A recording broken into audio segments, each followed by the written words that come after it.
Hello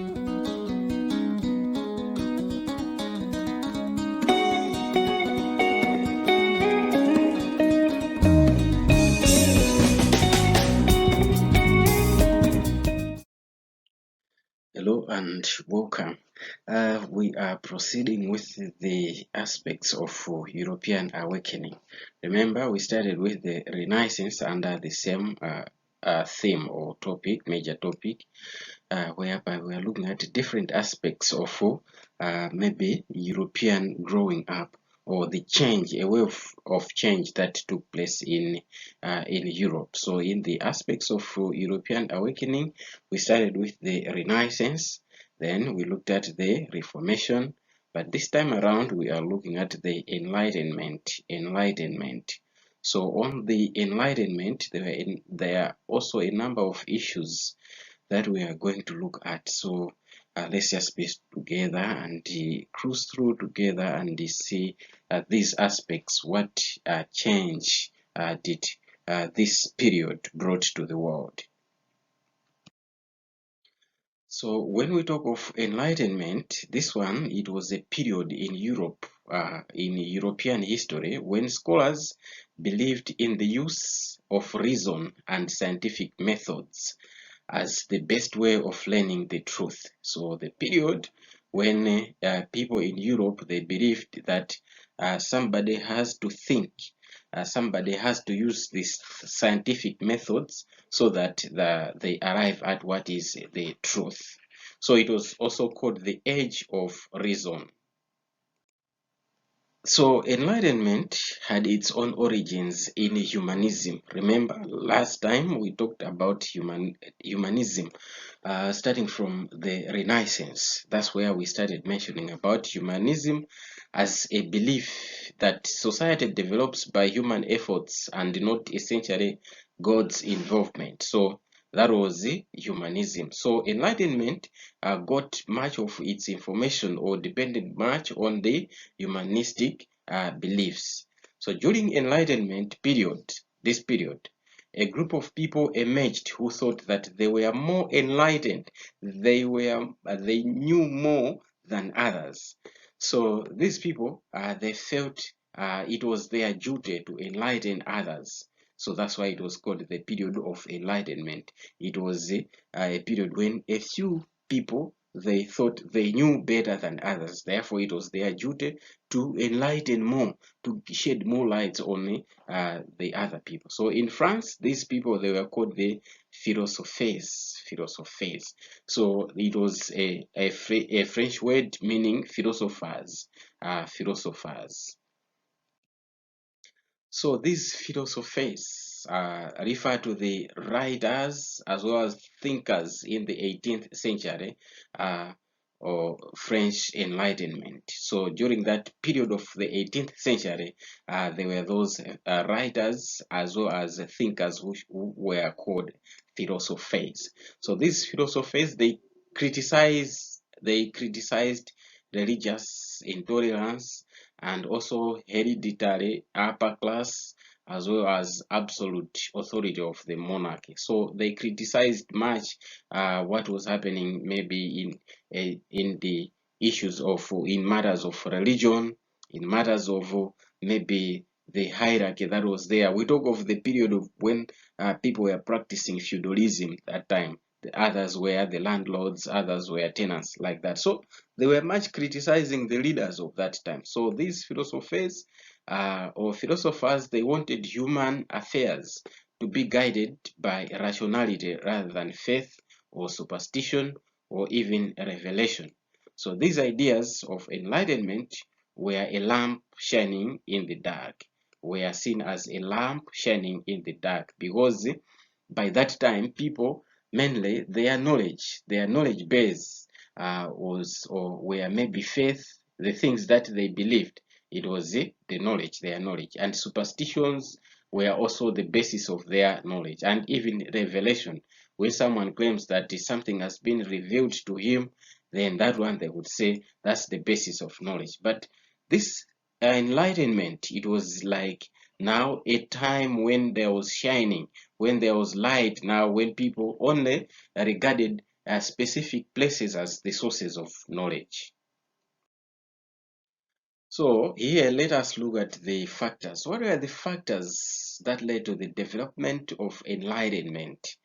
Enlightenment followed, or there were a number of factors that caused this Enlightenment. So what were they? Number one, we talk of scientific revolution. Scientific revolution. So during the scientific revolution, the European thinkers, they corrected some mistaken scientific beliefs that were established in the 80 years.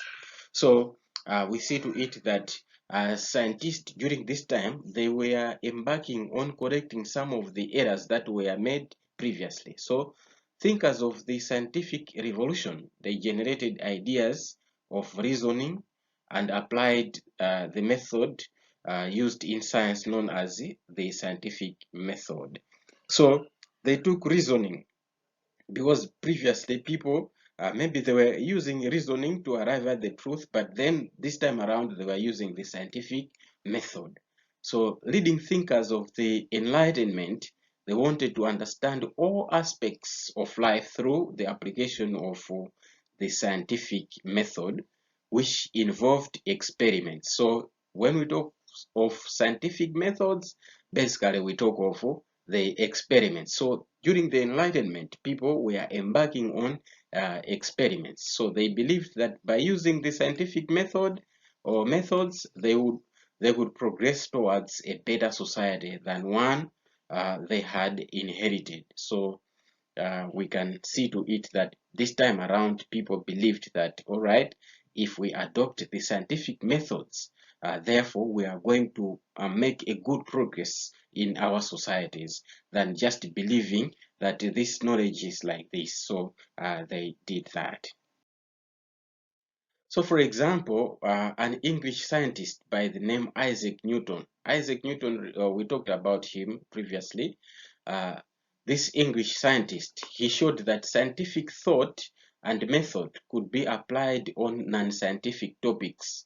And this is the development that paved the way for men thinkers of the Enlightenment in its last period. So most of the thinkers during this period of the Enlightenment, they followed what Isaac Newton advanced to say, we can take things that are, or topics that are not scientific in nature, but we can apply scientific methods to arrive at something else. You find that we gain some enlightenment or some truth out of that. And apart from scientific revolution, another factor for the Enlightenment was exploration and imperialism. So as explorers returned from across the world with stories of people and cultures never previously known, the Europeans, they were introduced to drastically different lifestyles and beliefs. For example, we talk of the Chinese culture, which was copied. So therefore, this worldwide contact provided Enlightenment era uh, thinkers with the inspiration and the desire for change. So here we are saying that it was also the period of voyages of exploration.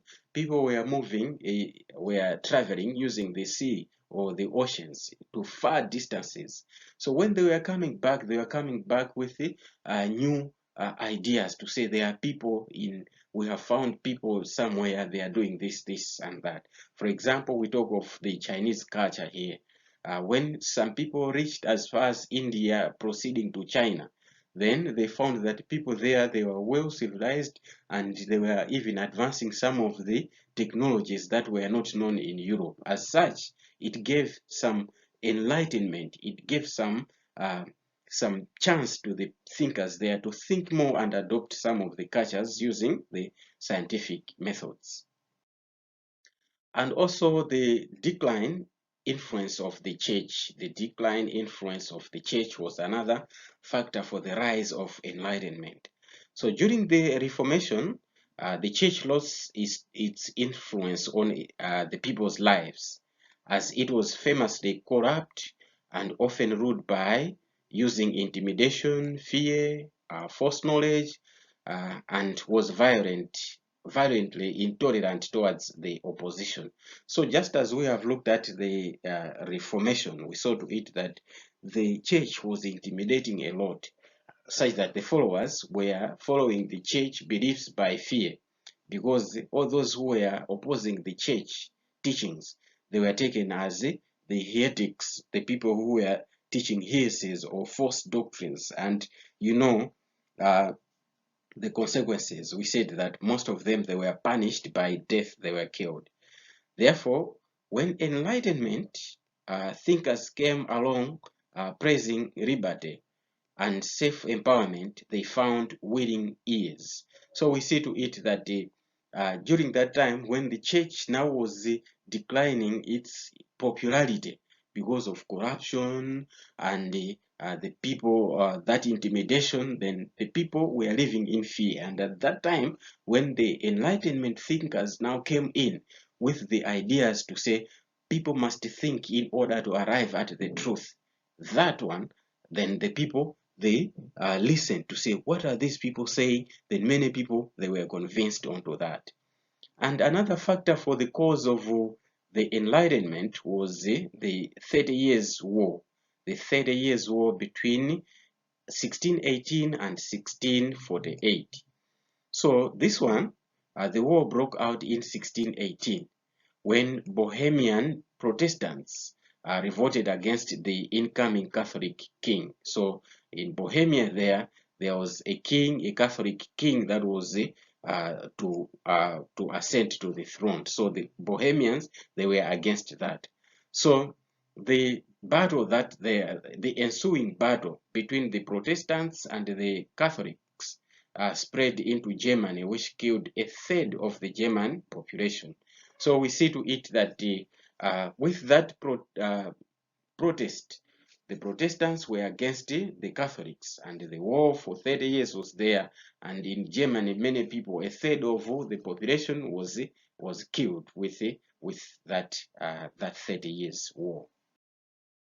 So this violence, it inspired some leading European thinkers and writers to question the necessity of war. So some of the people, they were thinking to say, why are these people fighting against each other?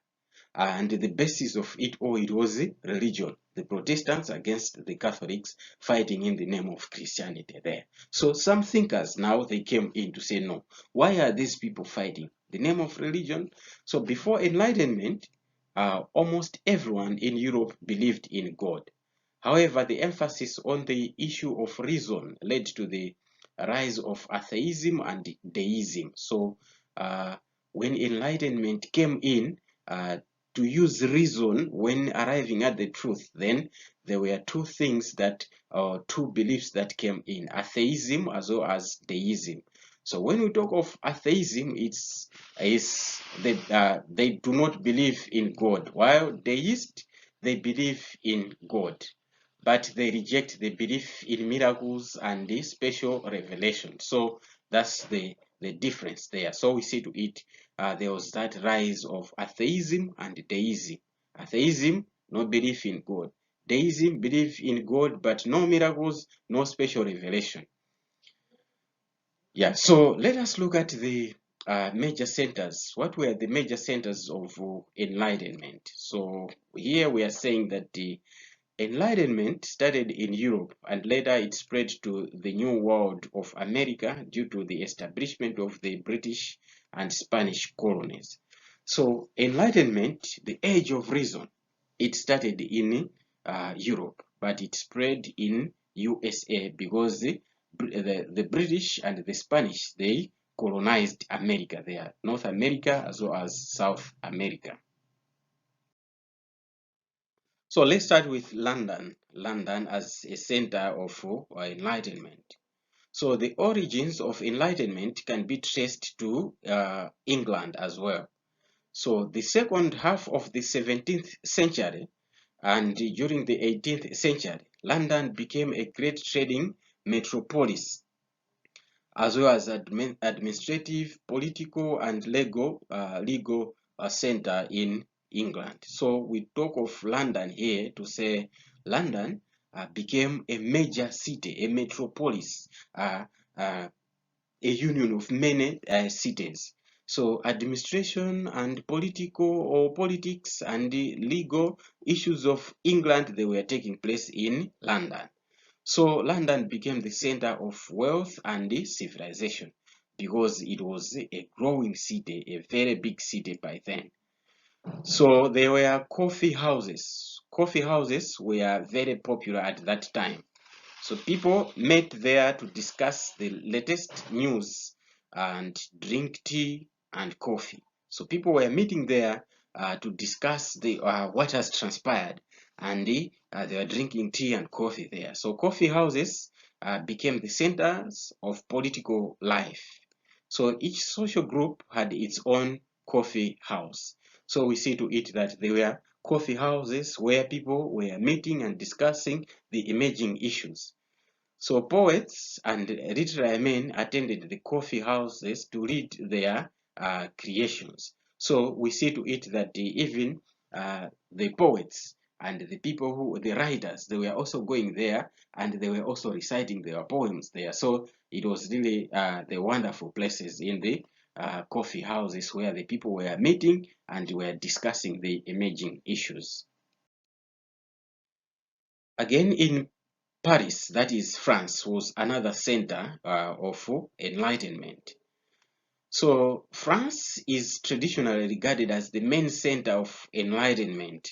So the leading thinkers of enlightenment were known by the French name, as we have already said, the philosophers, or meaning the philosopher. So not all philosophers uh, were, were French. However, and a few were philosophers in its strict sense of the term. So we talk of these philosophers. To say when we say philosophers, it doesn't necessarily mean that they were real philosophers. They were writers, professors, journalists, economists, and social reformers. So those who were referred to as philosophers, they are not philosophers in strict sense, but others were writers, and others were teachers like professors, journalists, and many others. So those people, they were all referred to as philosophers. So in Paris, Enlightenment ideas were first developed in saloons, while in England we have said they were in coffee rooms or tea rooms. So these were elegant rooms in houses of the wealthy upper class.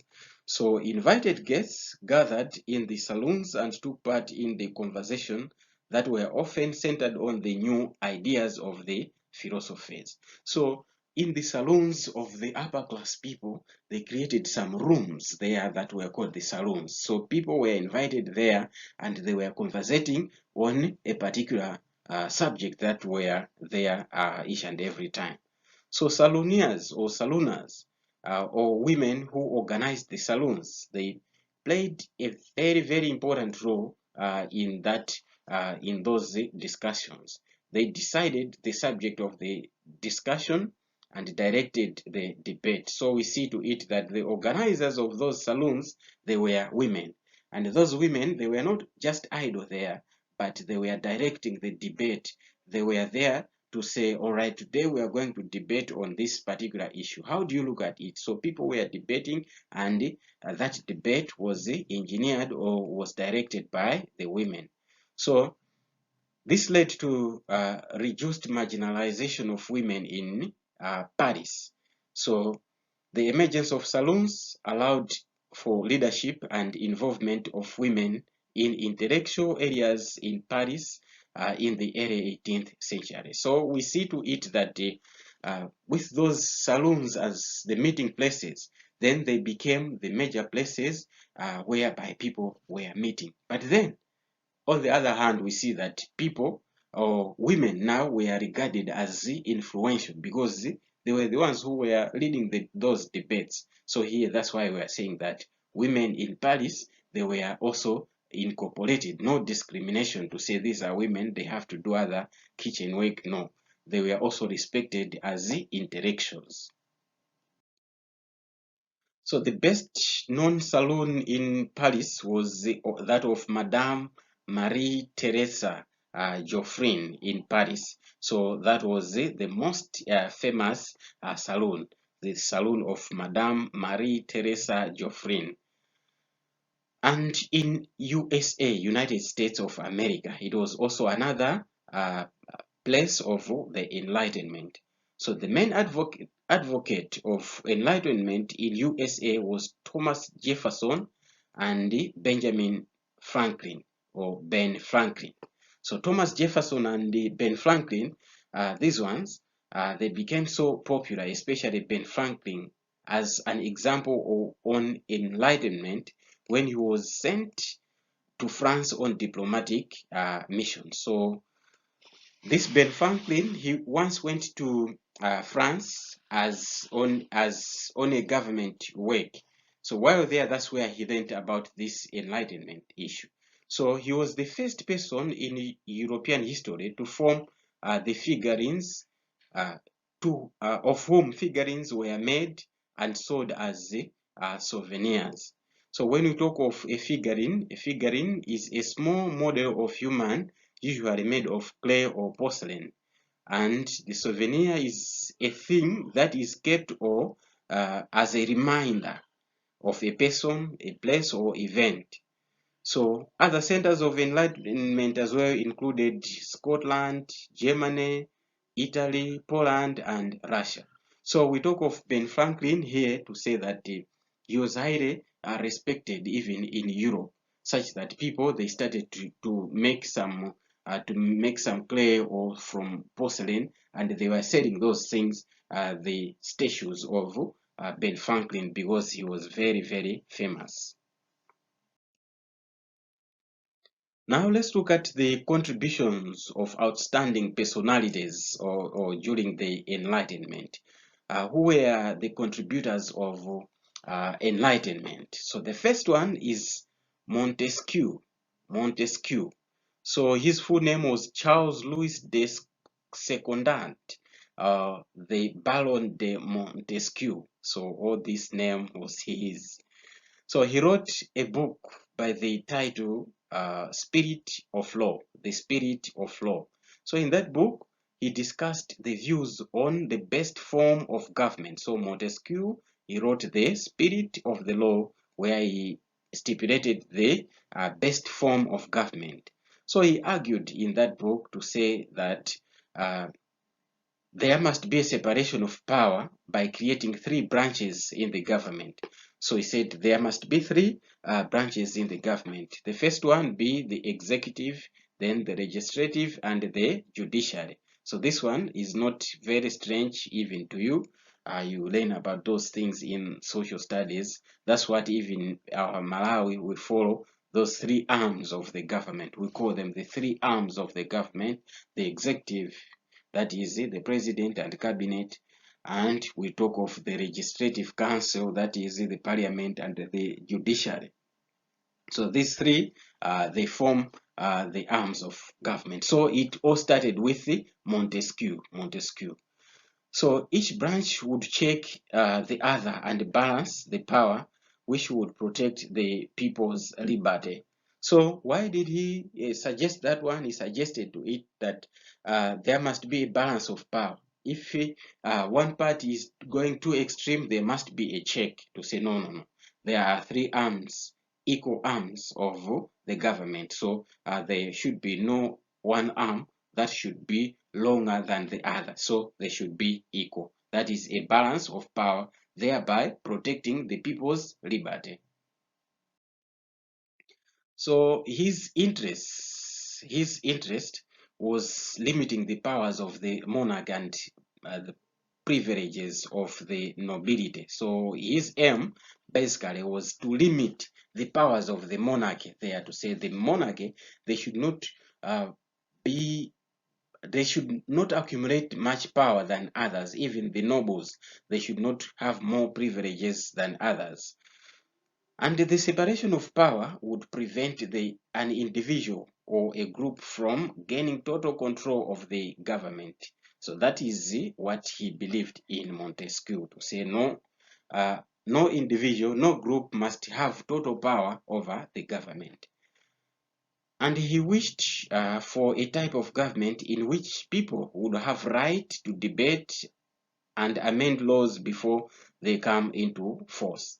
He believed in that one, to say, no, there must be a government whereby people, they have the right to debate the laws before they put them into force. So that's why you see that whenever there is a law, it first goes to the parliament, people debate and they pass that one. If they pass, then that is to say, now people, we are now going to follow that law. So that was Montesquieu. In his system, he believed the king would never become a dictator. That is what he believed, to say, with this system of government, a king would never become a dictator, because if he tries to force something, people will crush him, to say, no, no, no, this is not a law. Who passed this law? So it's not a law. And his ideas of separation of powers formed the basis of the United States Constitution.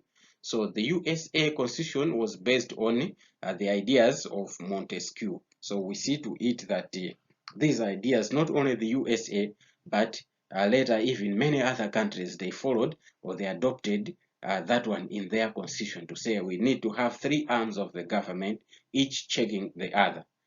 He also suggested that different types of governments suited specific situations of the country based on the size, population, climate, or soil, as in a number of ways. For example, he said that the republics, if we talk of this is a republic, that republic government, it is suitable for small states.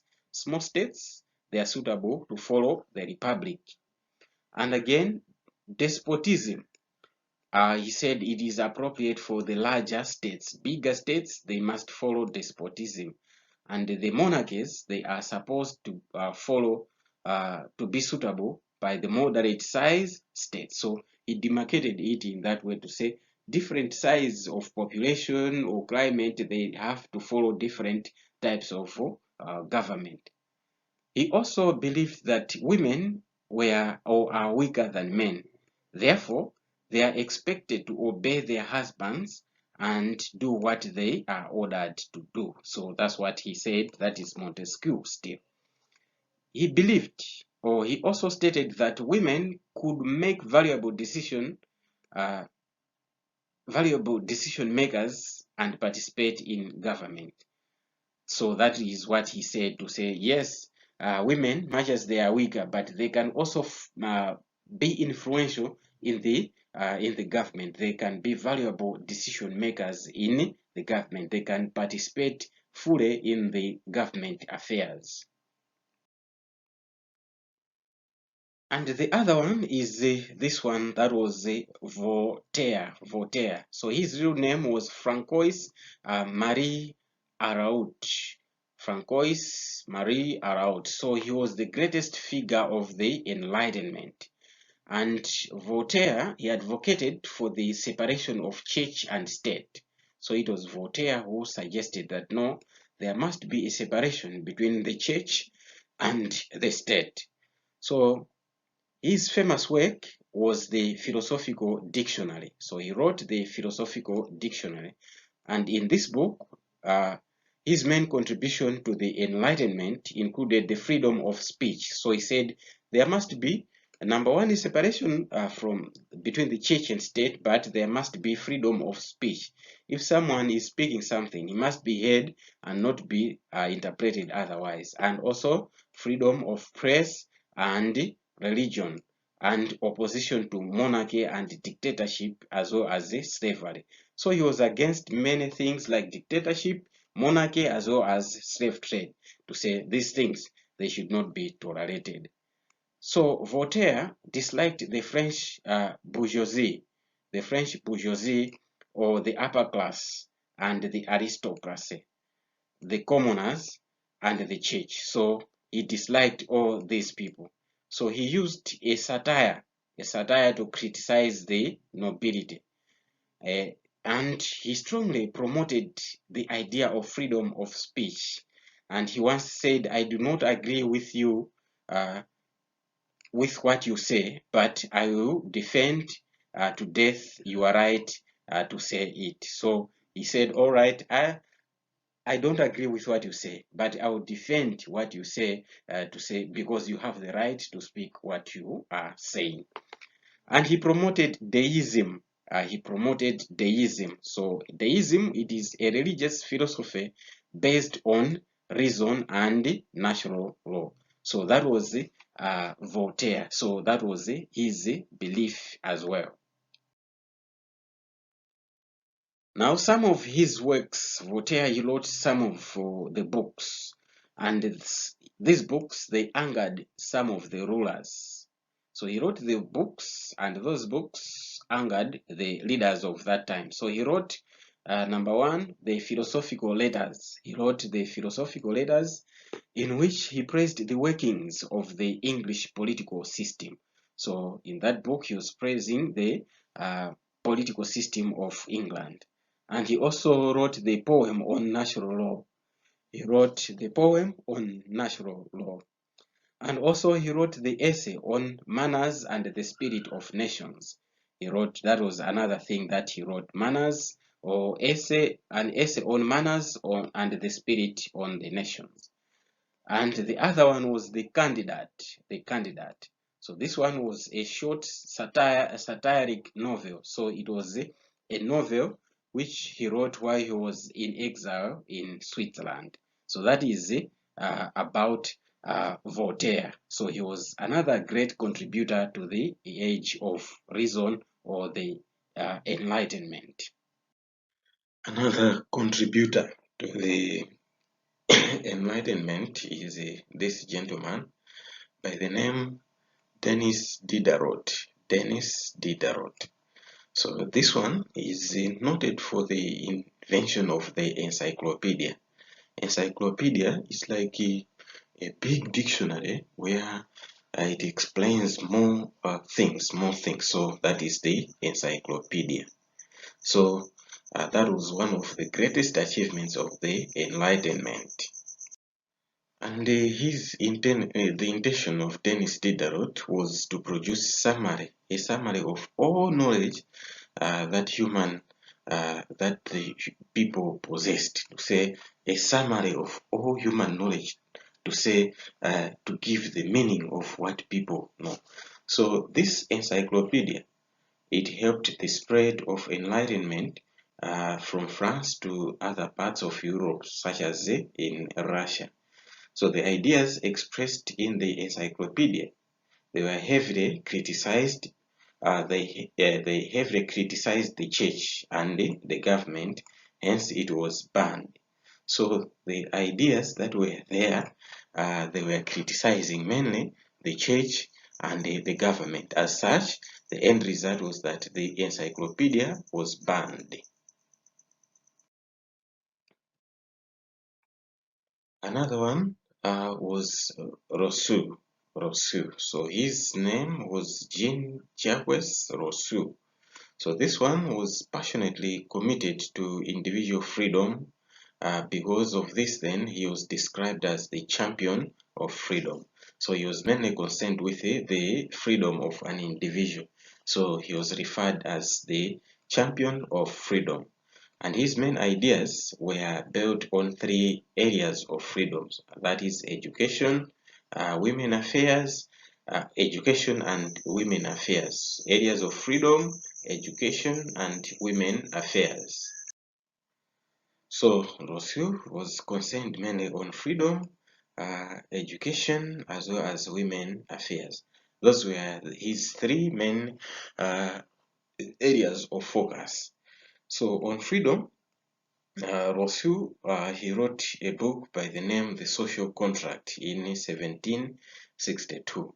So in that book, he explained that through social contract, an entire society agrees to be governed by its general will. So he emphasized to say that there is a social contract, whereby through that one, then all the people in that society, they agree to follow the will or the general will of that social contract. So he said that individual freedom is achieved by being forced to follow what is best for the general will. So the general will represent or means what is best for the whole community. So the general will is what is best for the whole community. So individuals are forced to follow what is good for the whole society. So Rousseau was trying to respect or to reject the absolute powers by the rulers. So that was the main focus, his main focus. And he was in favor of a government based on choice of all its citizens, to say all the people must choose what to do and their democratic participation in every major decision. So that was his area of focus, to say people must participate in the government, in the running of the government by maybe choosing what to do at a particular moment. So according to him, according to Rousseau, individuals who wish to follow their own self-interest must be forced to abide by the general will for them to have true freedom. So that was his emphasis there on freedom, to say people must be forced to follow what is good for all the people. Because when they follow that, that is when there is true freedom. So true freedom is attained by maybe forcing everyone to follow what is good for all the people. I hope it makes sense there.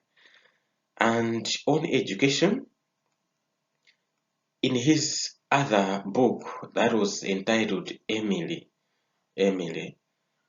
Rousseau, he gives a general discussion on education. So again, he wrote a book entitled Emily. There, he was discussing on issues of education. So in that book, Emily, he explained that the main education, the main aim of education should be the promotion of children's natural instincts, and not to restrict them, not to restrict the children. So he argued for a balance between the heart, that is the emotions, as well as the mind, that is reason. So he said there must be a balance between the emotions and the reason, or the heart and the mind. There must be a balance. So that was the aim of education, to balance things, to balance the emotions and the reason. And on women affairs, Rousseau believed that women are naturally different from men. Hence, he said that women should be educated for their roles as wives and mothers by learning obedience and nurturing skills that would enable them to provide loving care for their husbands and children. So he emphasized to say women, because they are weaker than men, their education must be tailored through care. They have to learn how to care for children and how to be a caring wife. So their education must go in caring like. So that was on women affairs by Jean-Jacques Rousseau. Another contributor of the Enlightenment is Mary Wollstonecraft. So she was born in 1759 to Irish parents in Britain.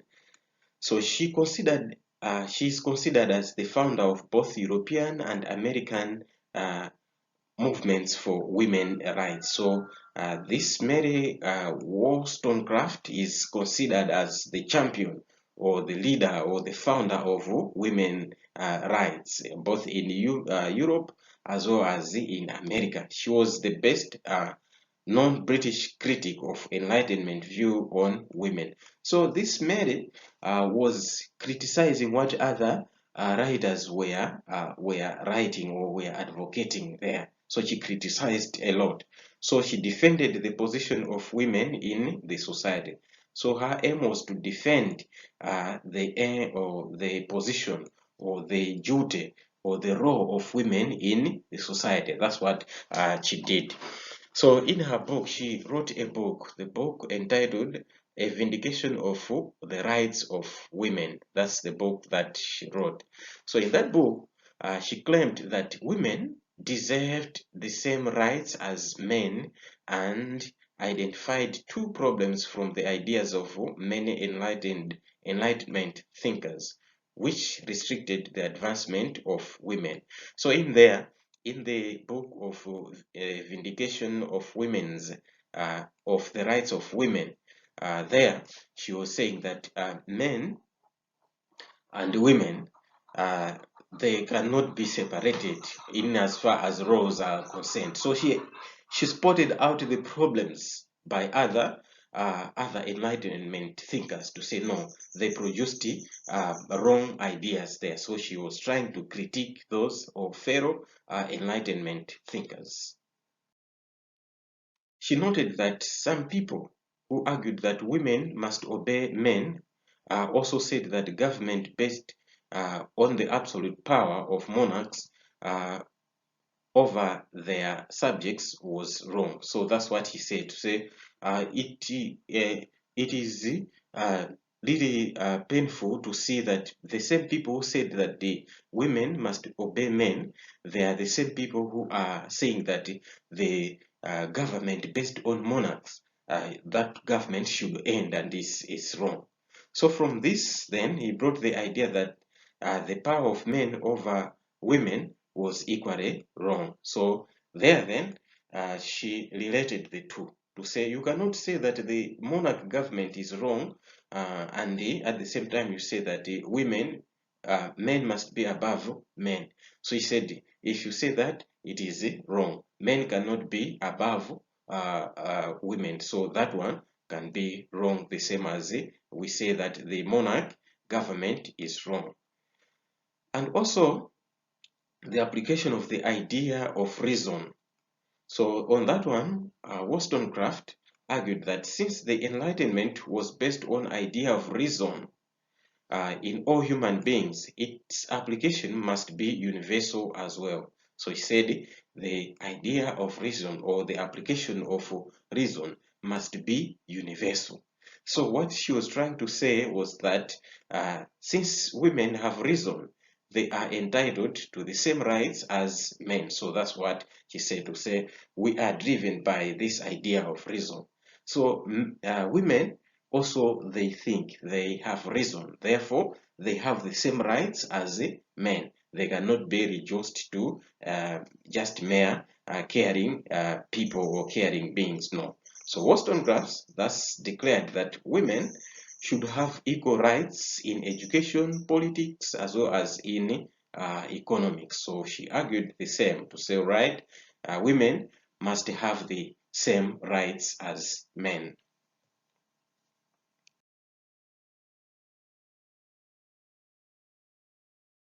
Simutaya nthawi yanu kufunafuna maphunziro muzakhala wotumidwa moyo wanu wonse. Ngati simuphunzira anthu azingokutumani ajala kalime ajala kuchwe manyazi ajala katende yanti ndipo anthu ophunzira wandi wotumanso kwambiri. Ndiye ngati simuphunzira skulu akuyikirani apa mukhala otumidwa.